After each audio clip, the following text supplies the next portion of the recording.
Hello guys and welcome back to the second race around Monaco for the AOR season 9.5.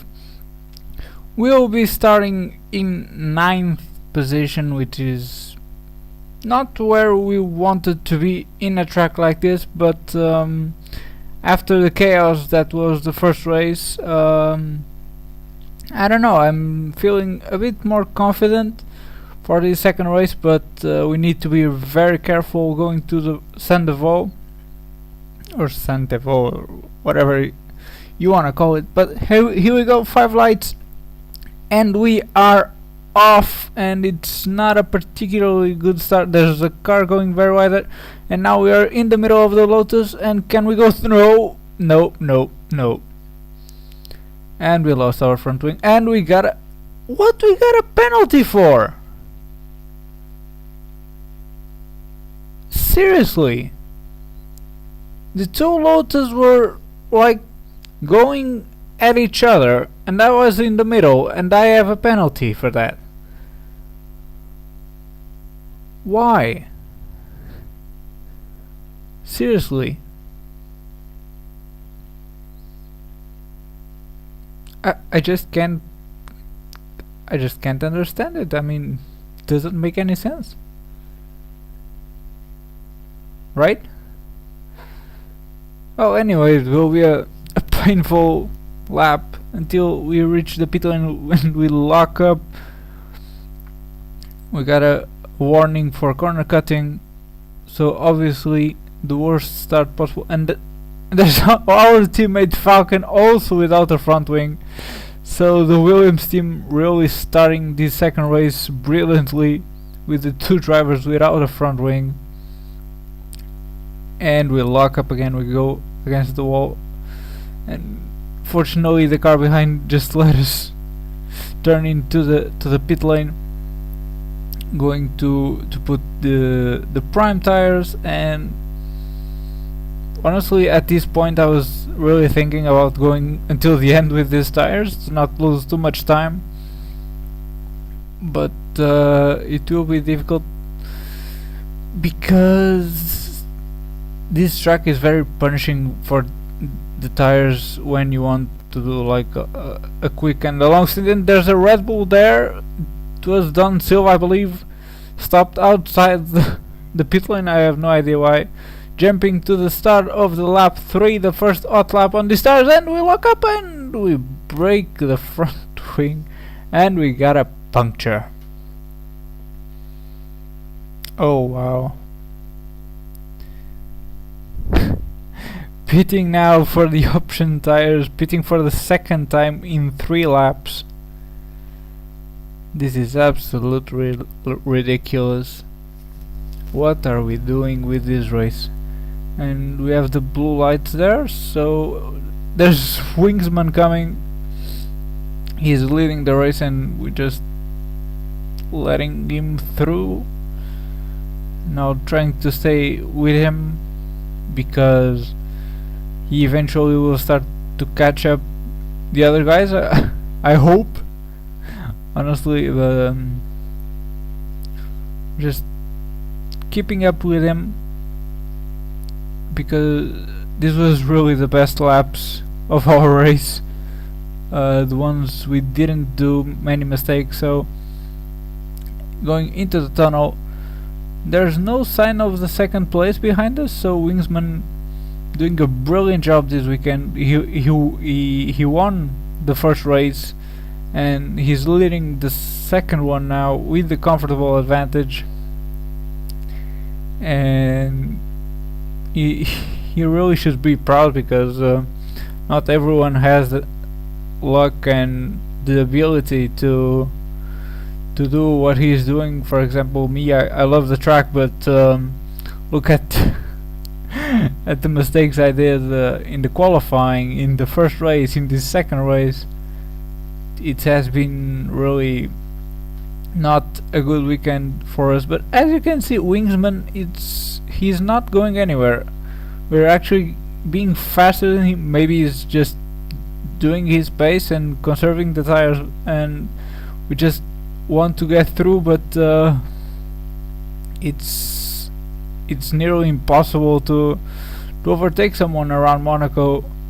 So imagine if you're a lapped car and you want to get yourself unlapped. That's a bit of a hard task around Monaco. We just sneak into the inside to see if we can go through, but he just goes to the inside line and we cut the corner, unfortunately, but it's just a warning, and we do a complete mess of those corners. But yeah, it's not been a easy weekend like it was on Silverstone. Silverstone was also one of the worst weekends of racing I've ever had. But at this point, I'm just trying to not crash and not do any more mistakes. Maybe there will be a safety car that can save me or something, because I'm really because I'm fast. If you're looking at this, Wingsman we are all over his gearbox, so we could be fighting for the win if in both races if it wasn't for those mistakes in the first corner. I mean, it's so frustrating to have a pace like this, and just bad luck just puts us in the last places. I mean, it's just we don't feel good. Now, doing a little touch there in Wingsman, and we get a penalty. We get a penalty. We overtake Wingsman, but we have a penalty for some reason. I have no idea why, and we lock up, and I retired the session because it was going so badly. But anyway, jumping to lap 16, we have a three-way fight for the lead of the race after a safety car that was caused by a crash of Don Silva, I think, or Philip, one of them, and we are on board with Dan, that's behind Iceman, and Wigsman is still on the lead.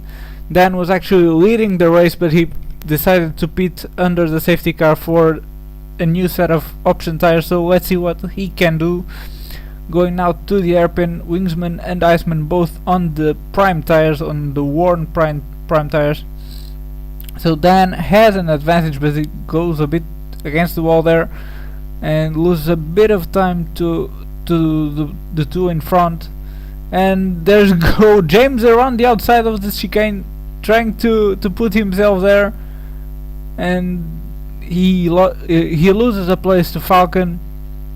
I'm not sure if it was a good attempt from James, because I mean, it's always tricky to overtake there, but going around the outside of someone, it's pretty much impossible there, honestly. But I guess you gotta try it, right? Now then loses a bit of contact with the two ahead, and Falcon is all over him, and then there's a mistake, and Falcon is going to overtake him up the hill. Yes, he is going side by side, and there's a little contact then going against the wall, but Falcon up to P3. Now it's a four-way battle for this lead of the race.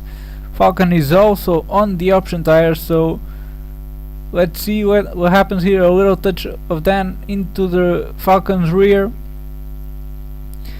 Now on board with Falcon, our teammate, that he also broke the front wing in the first lap, if you remember. So great comeback from him, scoring some points for the Williams. And let's see, James caught up with the group again, so it's a five-way battle with 3 laps to go, basically 2 laps after these 2 corners, and then trying to move inside the Rascas. That was a strange move, and now James trying to get himself on the battle. There's massive contact there, and I believe James broke his front wing. A very heavy crash in the finishing straight. I don't know exactly what happened there. Maybe it was a bit of lag, but first Dan's move in the Raskas a bit forced, let's say, because I mean it's true that Falcon opened up a bit the line and then just tried to go inside, but Falcon just returned there. It was, I don't know, maybe he shouldn't have done that. Dan has a penalty now, so it's basically between these two guys, Wingsman and Iceman, going into the last lap. Wingsman seems to have a decent advantage, so Iceman is not going to use the RS to overtake Wingsman at this first corner. So unless Wingsman does a terrible mistake, he should win this second race. And what a great job he has done so far. Really impressive material. After a somewhat, well, no, he did good races at both Bahrain and Silverstone, but definitely winning at Monaco twice is something that really motivates someone, and he will go to the next round in Spa. And Iceman does a complete mess of that corner, and Falcon is all over his back now. Can Iceman stick into the second place? Wingsman is not worried at all with those two guys ahead behind. He even appreciates that they focus on themselves and not him. And Wingsman gets a great exit, and Falcon side by side with Iceman. Wingsman wins, and who's, I don't know, I believe Iceman still got second, now Dan fourth, and he just lets Donk pass, I think, because